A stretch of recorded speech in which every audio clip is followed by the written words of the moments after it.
അപ്പൊ അങ്ങനെ നമ്മൾ അരസാംഗവുമായിട്ട് ബന്ധപ്പെട്ട് ഗവൺമെന്റുമായിട്ട് ബന്ധപ്പെട്ട് ചില കാര്യങ്ങളിൽ ഈ ദേവന് വേണ്ടി നിങ്ങൾ യുദ്ധം ചെയ്യേണ്ടതായിട്ട് വരും, പോരാടേണ്ടതായിട്ട് വരും, പോരാടി ചില കാര്യങ്ങൾ ഏറ്റെടുക്കേണ്ടതായിട്ട് വരും.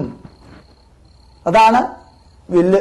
ഈ അമ്പ് വില്ല് എന്ന് പറയുന്നത് നമ്മുടെ സ്ലോ ആയിട്ട് വിടേണ്ട സംഭവമല്ല. നമ്മുടെ വലിച്ച് വളരെ എന്നുവെച്ചാൽ ദൂരെ പോകേണ്ടതാണ് ഈ അമ്പെന്ന് പറയുന്നത്. അതെന്നുവെച്ചാൽ ദീർഘവീക്ഷണത്തോടെ ആലോചിച്ച് ഓരോ തീരുമാനങ്ങളും ആലോചിച്ചായിരിക്കണം മുന്നോട്ട് പോകേണ്ടത്. ആലോചിച്ചതിന് ശേഷം മാത്രമേ യുദ്ധം ചെയ്യാവൂ. ഈ ഭൂമിയെ സംബന്ധിച്ച് തർക്കമുണ്ട് കേട്ടോ, ഈ വസ്തുവിനെ സംബന്ധിച്ച് തർക്കമുണ്ട്. ഈ ഭൂമിയല്ലേ ആരൂഢം വാസഭൂമിച്ച ഈ ആരൂഢത്തെ സംബന്ധിച്ച് തർക്കങ്ങളും കലഹങ്ങളും ഉണ്ട്.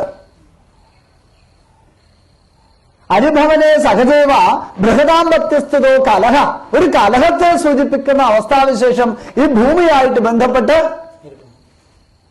കാണുന്നു. ഈ വാദപ്രതിവാദങ്ങൾ എന്ന് പറഞ്ഞാൽ വ്യവഹാരം.